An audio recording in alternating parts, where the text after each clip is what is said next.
ঘড়িতে বাজে রাত 11:30 আর এখন আমি রেডি হব। এত রাতে রেডি হওয়ার কারণ হচ্ছে রাত 12টা বাজলেই ডিসেম্বরের 9 তারিখ, আর ওই দিন আমি জন্মেছিলাম।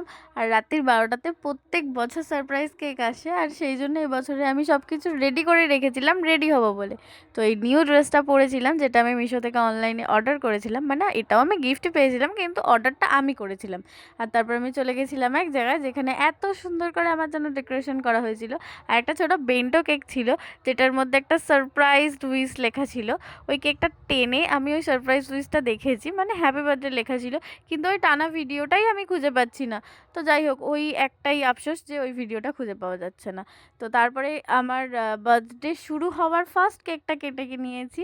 নিয়ে কিন্তু সেকেন্ড কেকটাও আছে, যেটা তোমাদেরকে আমি পরের ব্লগে দেখাবো।